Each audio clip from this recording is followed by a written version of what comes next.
Viral di media sosial video perkelahian antar remaja menggunakan senjata tajam di wilayah Kecamatan Sungai Tabuk, Kabupaten Banjar.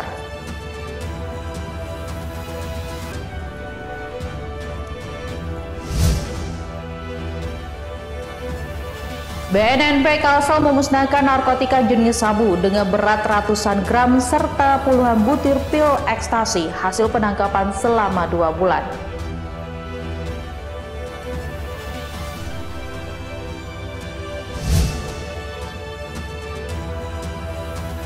Di akhir segmen kami akan mengajak Anda mencicipi kudapan jengkol khas Banjar yang disantap dengan cocolan bumbu tai lala yang gurih dan manis.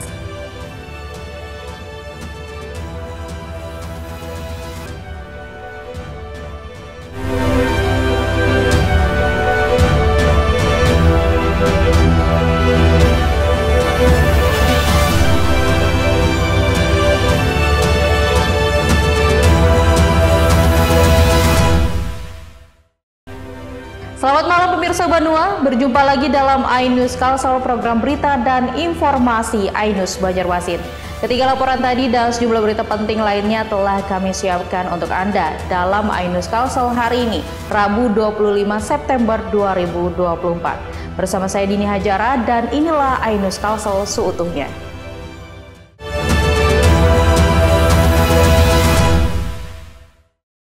Ramai beredar video yang menunjukkan beberapa remaja tengah berkelahi dengan menggunakan senjata tajam di Sungai Tabuk, Kabupaten Banjar beberapa waktu lalu.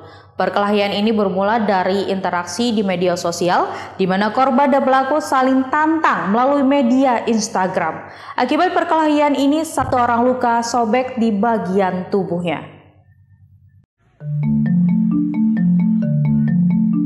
Viral di media sosial, video perkelahian yang melibatkan remaja di wilayah Kecamatan Sungai Tabuk, Kabupaten Banjar. Peristiwa tersebut terjadi pada Sabtu kemarin di Jalan Gubernur Syarkawi. Dari informasi yang dihimpun, perkelahian itu bermula dari interaksi di media sosial, di mana korban dan pelaku saling tantang melalui media Instagram. Hingga kedua belah pihak bertemu di suatu tempat yang telah disepakati. Ironisnya perkelahian itu menggunakan senjata tajam yang menyebabkan satu orang luka sobek di bagian tubuhnya.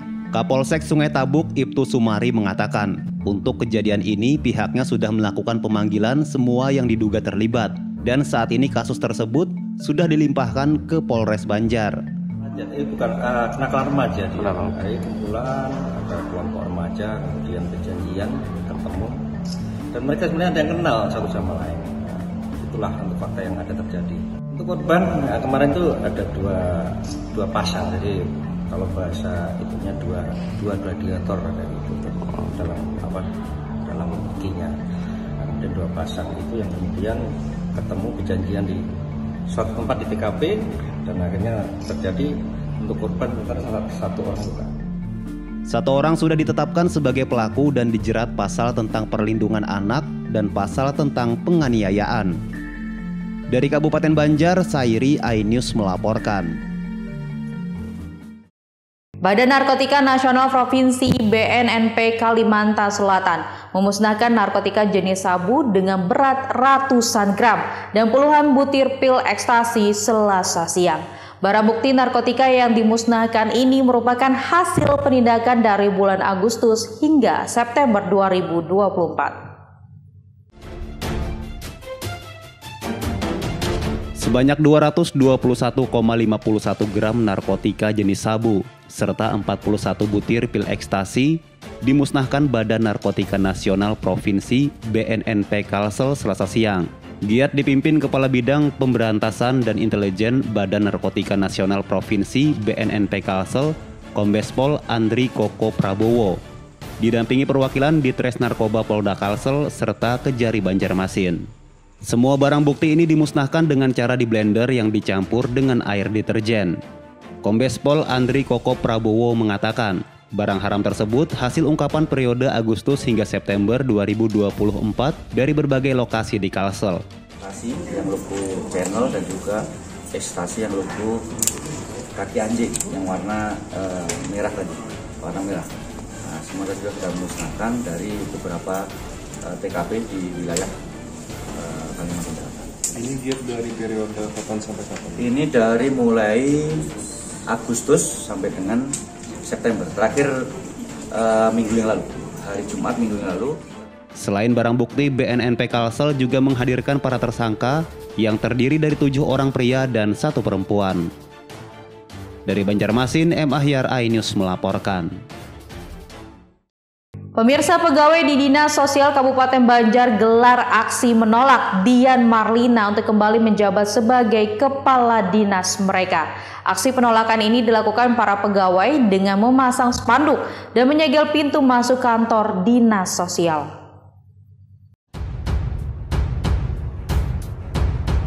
Sempat dinonaktifkan beberapa waktu, Dian Marlina dikembalikan lagi menjabat sebagai Kepala Dinas Sosial P3A P2KB Kabupaten Banjar. Namun kembalinya Dian Marlina ini mendapat penolakan keras dari sebagian besar pegawai di Dinas Sosial P3A P2KB Kabupaten Banjar. Aksi penolakan ini dilakukan para pegawai dengan memasang spanduk dan menyegel pintu masuk kantor Dinas Sosial P3A P2KB. Salah satu pegawai mengatakan mereka menolak keras kembalinya Dian Marlina lantaran saat menjabat Dian Marlina memberhentikan salah satu pegawai tidak tetap. Padahal saat itu pegawai yang bersangkutan tengah sakit karena kecelakaan. Sudah tidak sepaham atau tidak bisa seperahu lagi sama dia. Ini sebagai contoh itu ada yang terdahulu di bulan Januari kalau nggak salah. Sebenarnya PTT ini kecelakaan. Dengan alasan kecelakaan itu diberhentikan oleh kepala dinas tanpa ada surat apa namanya teguran. Belum ada keterangan resmi dari Pemkab Banjar terkait adanya penolakan para ASN di lingkup dinas sosial ini. Sekedar informasi, sebelumnya Kepala Dinas Sosial P3A P2KB Kabupaten Banjar Dian Marlina dibebas tugaskan dari jabatannya tersebut. Ia diduga telah melakukan pelanggaran disiplin. Dari Kabupaten Banjar, Sairi, iNews melaporkan. 3 pasangan calon bupati dan wakil bupati Barito Kuala yang akan berkontestasi di Pilkada serentak 2024 resmi mendapatkan nomor urut dari KPU. Informasinya sesaat lagi hanya di iNews Kalsel.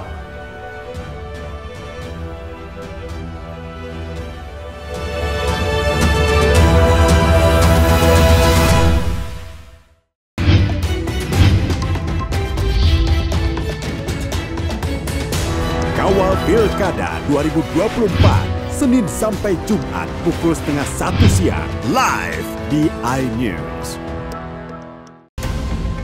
Kali ini Aceh sungguh kobarkan semangat, sebuah pertandingan yang sangat luar biasa. Bila Winda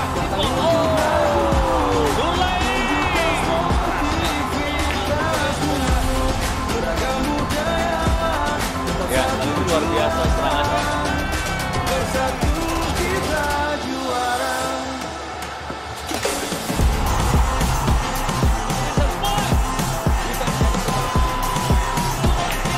Semua pertandingan semangat berkobar.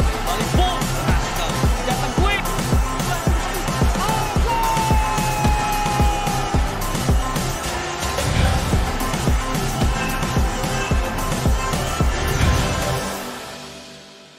Bagaimana kemudian fakta politik ke depan? Berhentikan dia karena saya ngomong. Saya Aiman Wicaksono, inilah Rakyat Bersuara. Ungkap tuntas berbagai permasalahan terkini. Tidak boleh ada kotak kosong. Tidak ada masalah. Itu menurut saya hal yang biasa. Ya dimunculkan lagi orang-orang yang bermutu. Bahwa Anies ini akan jadi orang. Rakyat Bersuara, Selasa pukul 7 malam, live di iNews. Tahapan Pilkada 2024.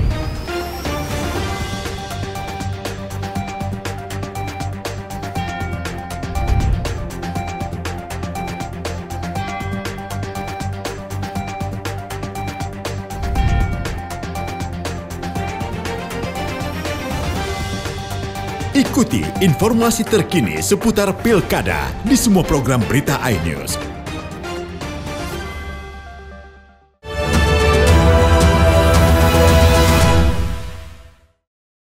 Terima kasih pemirsa, tetap bersama kami. 3 pasangan calon bupati dan wakil bupati Barito Kuala yang akan berkontestasi di Pilkada serentak 2024 resmi mendapatkan nomor urut dari KPU setempat Senin malam.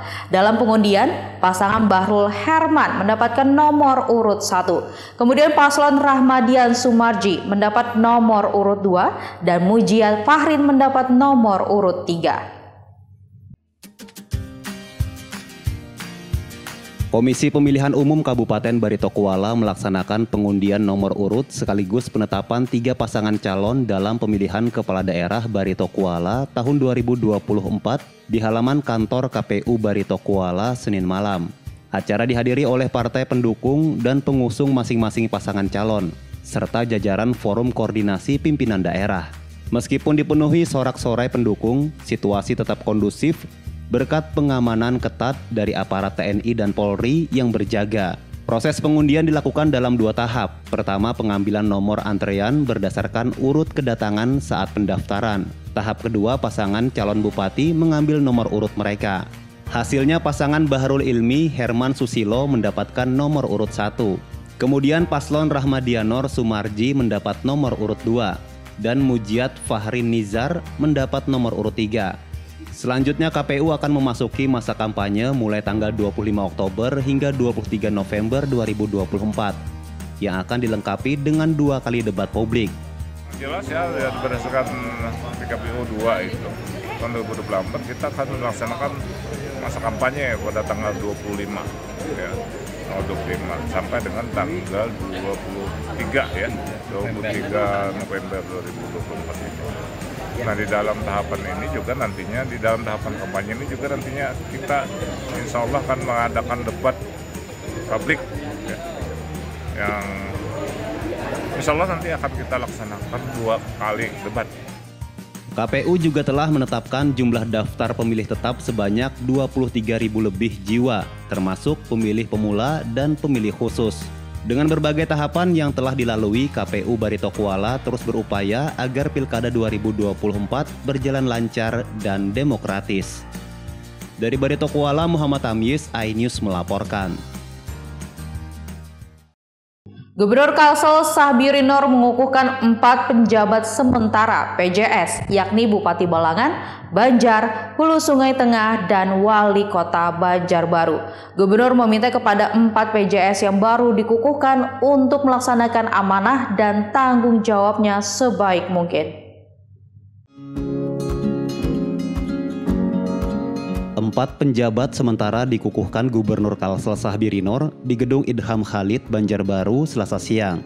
Hadir pada pengukuhan Ketua TP PKK Kalsel Raudatul Jannah dan sejumlah kepala SKPD lingkup Pemprov Kalsel. Pengukuhan ini dilakukan menyusul pejabat kepala daerah definitif melaksanakan cuti di luar tanggungan negara, serta terbitnya surat keputusan yang dikeluarkan Menteri Dalam Negeri. Dalam arahannya, Gubernur Kalsel Sahbirinor meminta kepada 4 PJS yang baru dikukuhkan untuk melaksanakan amanah dan tanggung jawabnya sebaik mungkin. Oleh karena itu, kepada 4 pejabat sementara, walaupun sementara, karena ternyata hidup kita ini pun sementara, tetap harus menjalankan apa yang diamanahkan. Yang utama ya tentunya menjaga ketentraman, ketertiban di masyarakat biar semua roda itu bisa berjalan dengan baik. Nah, apalagi kita sedang menjalani masa-masa tahapan Pilkada tahun 2024 ini. Dari pelantikan seorang PJS karena pejabat definitifnya sedang melaksanakan cuti di luar tanggungan negara. Jadi mohon doa restunya bahwa semua berjalan dengan baik. Adapun 4 PJS dikukuhkan tersebut yakni PJS Wali Kota Banjarbaru Nurliani Dardi, PJS Bupati Hulu Sungai Tengah Farid Fahmansyah, PJS Bupati Banjar Ahmad Fidayen dan PJS Bupati Balangan Taufik Hidayat. Dari Banjarbaru, M. Ahyar, iNews melaporkan. Badan Pendapatan Daerah Bapenda Provinsi Kalsel menyebut adanya relaksasi pajak ternyata berdampak signifikan terhadap realisasi pendapatan asli daerah Kalsel. Relaksasi pajak daerah yang dimulai sejak 1 Juli 2024 lalu mampu meningkatkan realisasi PAD dari tahun-tahun sebelumnya. Adanya relaksasi pajak ternyata berdampak signifikan terhadap realisasi pendapatan asli daerah PAD Kalsel. Hal ini diungkap Kepala Badan Pendapatan Daerah Bapenda Provinsi Kalsel, Subhanor Yaumil, saat ditemui belum lama tadi. Menurut Subhan, dengan adanya relaksasi pajak ini mampu meningkatkan pendapatan asli daerah sebesar 7,7% PAD dari tahun 2023 di bulan September. Realisasi PAD Kalsel itu antara lain disumbang pajak kendaraan bermotor sekitar 645 miliar rupiah dan bea balik nama kendaraan bermotor sebesar 445 miliar rupiah. Kemudian pajak air permukaan mencapai 14,5 miliar atau 75% dari target tahun 2024 sebesar 19,2 miliar rupiah.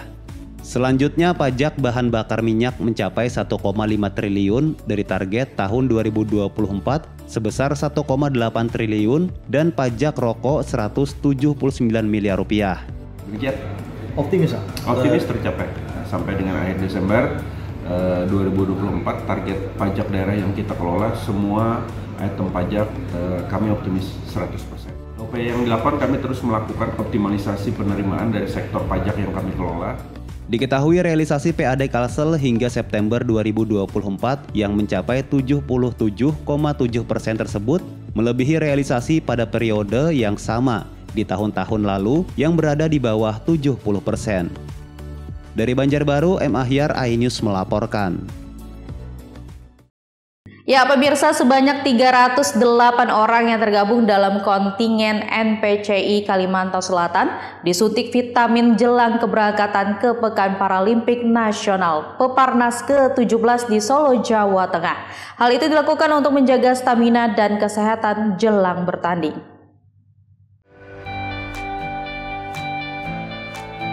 National Paralympic Committee Indonesia (NPCI) Provinsi Kalimantan Selatan menggelar pemeriksaan kesehatan dan suntik vitamin untuk kontingen Kalsel di Gedung Olahraga Haji Ahmad Firdaus Selasa tadi.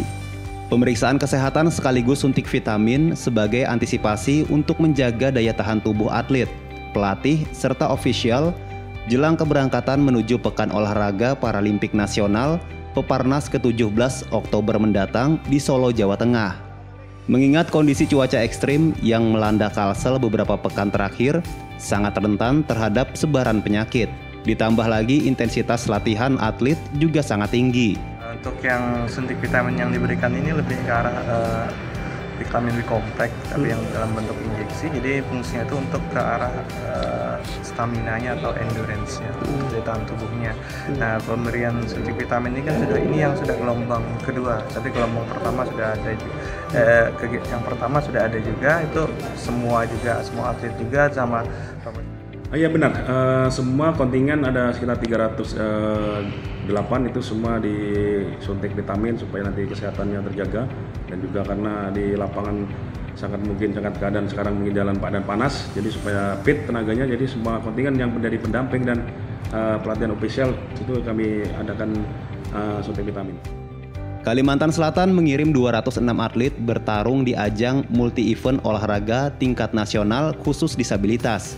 Mereka turun di 18 cabang olahraga, diantaranya atletik tolak lempar, atletik lari lompat, balap kursi roda, tenis meja tunanetra dan daksa, tenis lapangan kursi roda, judo, taekwondo, sepak bola CP, bulu tangkis, menembak, panahan, boccia, renang, angkat berat, dan e-sport.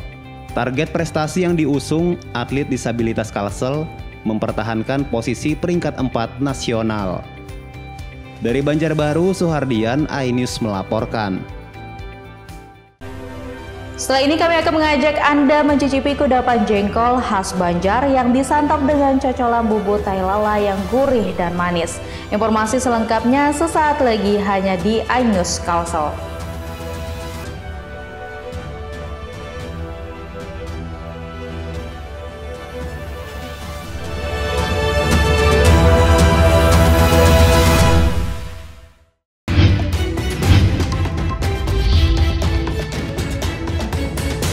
Kawal Pilkada 2024, Senin sampai Jumat pukul 12:30 siang, live di iNews.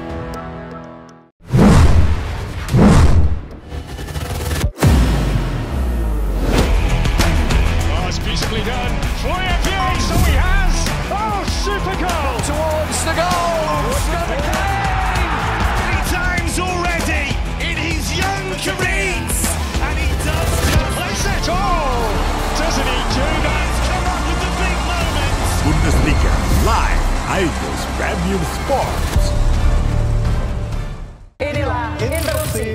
Mempertanyakan rasa keadilan, Demokrasi negeri kini diuji. Pertanyaannya, ada apa? kebenaran, keberanian, dan kejujuran. Ini persoalan serius ini. Demokrasi itu kan tentang keberagaman pilihan. Menggagas kata, Buat saya ada sesuatu yang menarik. mengungkap fakta. Kualitas demokrasinya terjaga. Saatnya kita bicara. Bisa dibuktikan ya, walaupun agak juga Kita masuk ke yang 30 tahun nanti kali ya. Interupsi hanya di iNews. Bagaimana kemudian fakta politik ke depan? Berhentikan dia, karena saya ngomong. Saya Aiman Wicaksono, inilah Rakyat Bersuara. Ungkap tuntas berbagai permasalahan terkini. Tidak boleh ada kotak kosong. Tidak ada masalah. Itu menurut saya hal yang biasa. Ya dimunculkan lagi orang-orang yang bermutu. Bahwa Anies ini akan Anda jadi orang. Rakyat Bersuara, Selasa pukul 7 malam, live di iNews. Tahapan Pilkada 2024.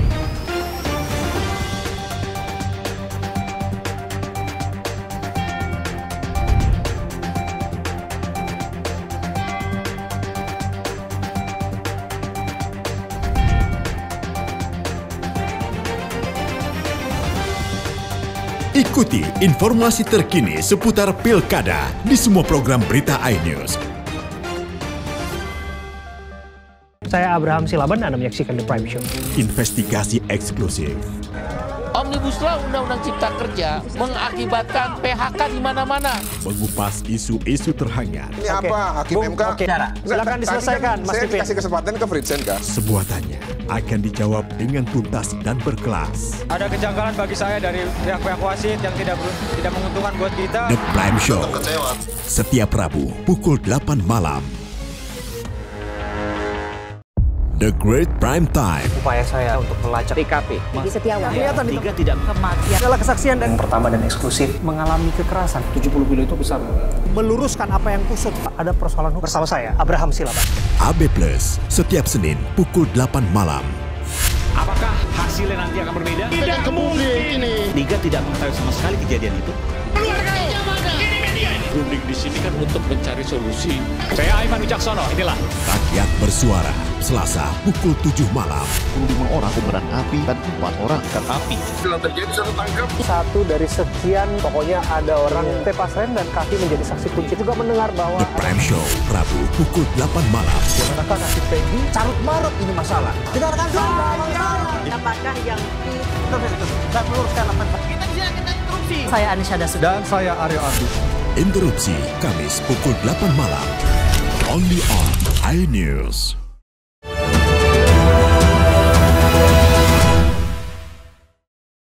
Pemirsa, Anda masih di iNews Kalsel. Jengkol merupakan bahan pangan yang cukup dikenal masyarakat Indonesia.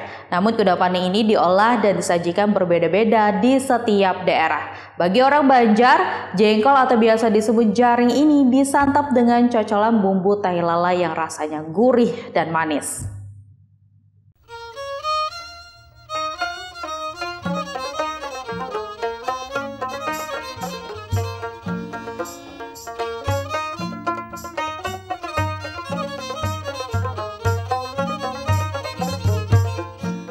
Kedai Jengkol Hajah Fatimah atau lebih dikenal Jaring Dahlia, salah satu penjual jaring terlaris di Banjarmasin.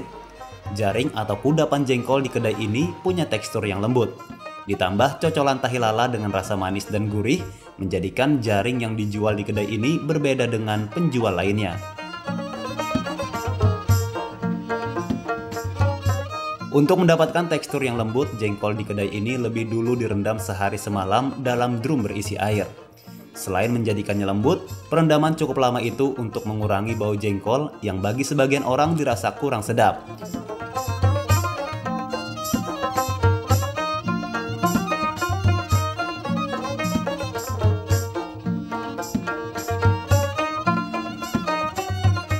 Untuk jengkol yang dirasa sudah cukup direndam, kemudian dicuci dan direbus hingga 3 jam.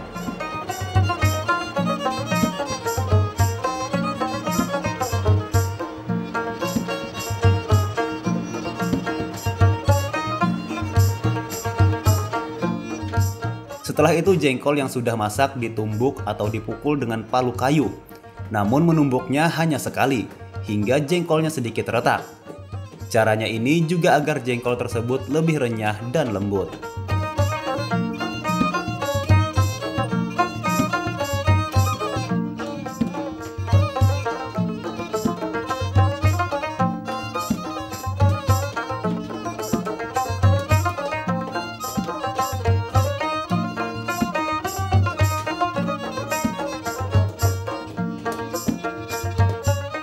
Sedangkan tahi lala untuk cocolan jengkol dibuat dari santan kelapa yang dimasak sekitar 30 menit.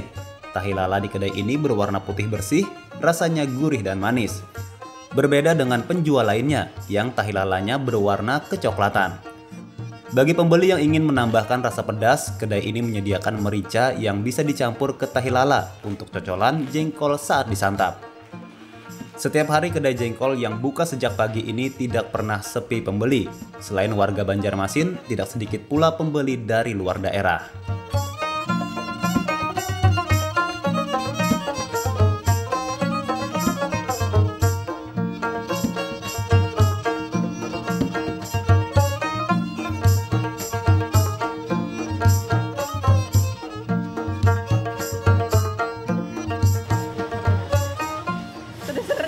Banget. Ya, kenapa sih jadi suka beli jengkol di sini? Lalanya enak, terus yang kedua itu dia kan jengkolnya empuk ya, karena digeprek gitu, beda dengan yang lain. Terus juga nggak terlalu bau menurut saya ya. Sebenarnya dari orang tua ya, karena orang tua dulu sering ke Banjarmasin, terus kita juga sering dibawain, jadinya kalau lagi pas tugas atau kegiatan di Banjarmasin kita buat oleh-oleh ke Jakarta. Oh, jadi buat oleh-oleh ya? Iya. Apa sih katanya yang jengkol ini katanya lebih enak? Mungkin cara pengolahannya ya, kalau kita di Jawa biasa disemur atau di balado atau di apa, kalau di sini kan sistemnya cocol tuh. Ya. Jadi dia kayak kalau orang Jawa bilang pakai areh ya, pakai bumbu santan gitu. Jadi rasanya lebih wah lah. Menurut Diana, anak dari pemilik kedai jengkol Hajah Fatimah, usaha keluarga ini dirintis neneknya sejak tahun 1970-an. Selain jengkol dengan bumbu tahi lala, ia juga menjual jengkol yang dimasak semur dan rendang. Dalam sehari, ia bisa menjual 1000 bungkus jengkol. Yang kami utamakan itu masakannya, dari jengkolnya tersendiri dan sama lalaannya juga, cocolannya. Ini paling jauh kemarin ada yang bawa ke Ausi, terus ke Mekah. Kalau untuk di sekitar sini, dekat-dekat sih Samarinda, Balikpapan. Di kedai ini untuk satu bungkus jengkol berisi 10 biji jengkol masak. Dijual seharga Rp10.000. Harga itu sudah termasuk bumbu tahi lala untuk cocolan menyantap jaring dahlia yang dijamin punya rasa berbeda dari penjual lainnya. Dari Banjarmasin, Denny M. Yunus, iNews melaporkan. Informasi tadi sekaligus mengakhiri perjumpaan kita hari ini. Sesaat lagi kami akan bergabung dengan iNews Jakarta. Saya Dini Hajara dan seluruh kerabat kerja yang bertugas mengucapkan terima kasih atas perhatian, pian, sabarataan, dan sampai jumpa.